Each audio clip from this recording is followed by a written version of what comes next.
welcome to Storytime with Judy. Our book today is Ella, the Elegant Elephant by Carmela and Stephen D'Amico. Well, Ella goes to a new school and she's not real sure about it because she don't know anybody. And to be honest, they're not very nice to her until she ends up saving the day for the biggest bully of all. Let's see what happens.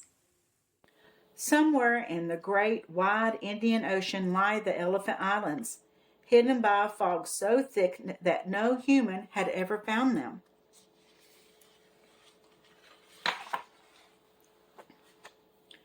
On one of the islands lived a shy little elephant named Ella. She loved her mother's new bakery and their cozy apartment above it, but they were new to town and Ella was worried.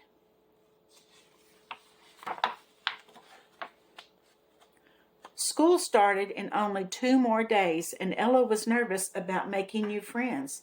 So her mother suggested that she do something constructive, but Ella didn't know what.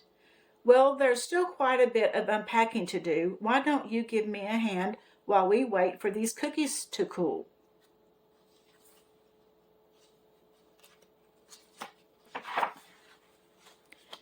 Ella didn't think this sounded very fun, but she couldn't think of anything better to do. "Oh, all right," she said, and followed her mother down the creaky stairs. The first thing Ella noticed was a dusty wooden hat box. A card taped to the top read, "To Ella from Grandma." Ella opened the box. "Oh, Mom, look!" "Oh, yes," her mother said. "I remember this hat very well. Grandma used to call it her good luck hat. It was very special to her. I'm sure that's why she decided to give it to you." Ella held the hat to her chest. Then she put the hat on her head. "I love it," she said. "I absolutely love it."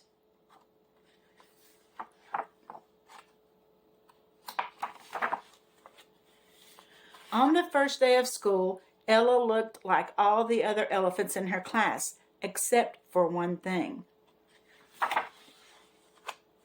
Ella wore her hat. The teacher asked if she wouldn't mind sitting in a desk in the back row so she wouldn't block the other students' view of the chalkboard. When the class was settled, Miss Briggs said, "We have a new student joining us this year. Ella, will you come to the front and tell us something about yourself?" Ella wasn't expecting this. She felt her face turn red. She took a deep breath and walked up the aisle. But on her way, she tripped and fell, landing flat on her belly. "Belinda Blue," scolded Miss Briggs. "I saw that. Shame on you." Belinda slumped down in her chair. "I didn't mean to," she said. She tripped her, didn't she? At recess, Ella sat by herself, hoping that someone might ask her to play, but nobody did. Then Belinda Blue, the biggest elephant in the whole school, walked up to Ella and said, "That is a dumb hat. It doesn't even match your uniform." "Yeah," said Belinda's friend, Tiki, pushing up her glasses, "but maybe she thinks she looks elegant in it." Belinda shouted, "I know, let's call her Ella the Elegant."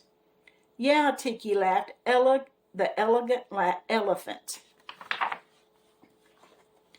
When Ella got home from school, her mother asked how her day was. "Terrible," Ella said. "Everyone made fun of my hat." "Well, they must not know how special it is to you. Maybe you should tell them." "I don't want to," Ella said. Her feelings were too hurt. "My dearest Ella," her mother sighed, "things will get better, I promise." The next day at lunch, Ella sat by herself eating her sandwich. Then something hit her in the back of the head, a big red ball. "Hey, Ella, the Elegant," shouted Belinda. "Want to play ball?"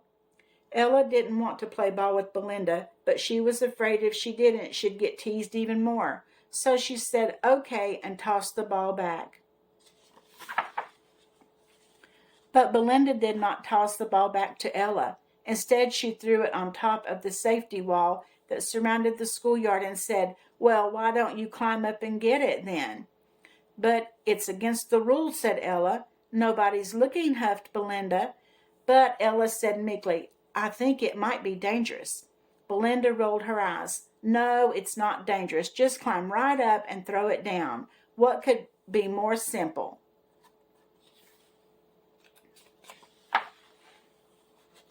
Well, if it's so simple, said Ella, why don't you do it?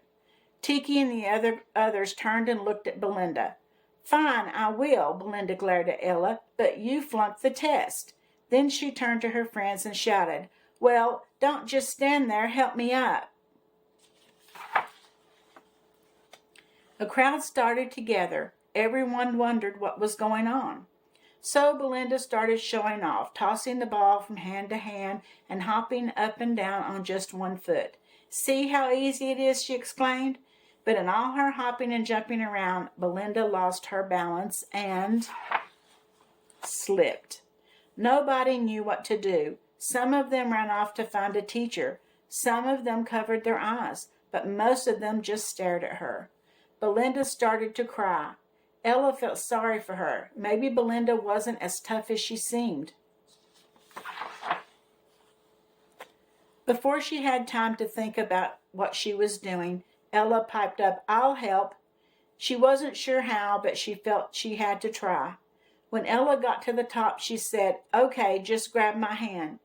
Belinda did, and Ella started to pull with all her might.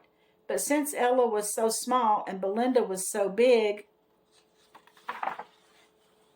Belinda's weight pulled them both over the edge.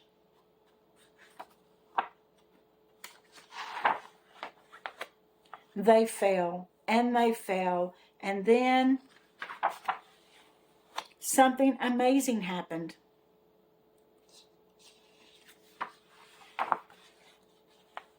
Nobody, not the elephants watching from the schoolyard, not the elephants sunbathing on the beach, not even Ellen or Belinda could believe it. They were safe. Looks like her hat saved them, doesn't it? When Ella got home from school, she told her mother about the exciting events of the day. Her mother scooped Ella up in her arms and said, Grandma's hat must be really good luck. What you did was very brave, but you must promise me something, Ella. Promise me you will never climb the safety walls again. What happened today was magical and not likely to happen twice. Don't worry, Ella said. I promise I won't.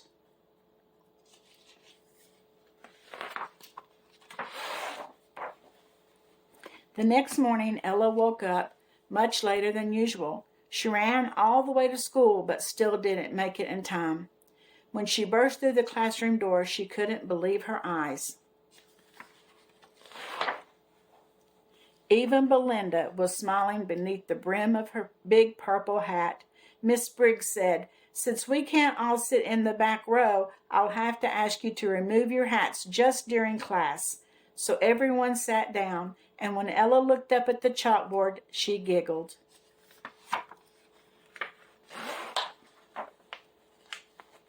Things had definitely gotten better.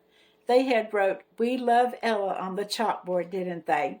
Well, Ella's and her hat saved the day and saved Belinda, so now I guess they're all going to be friends. That's good. Nobody likes a bully, do they? I hope you enjoyed the story, and I'll see you again tomorrow. Don't forget to subscribe and like.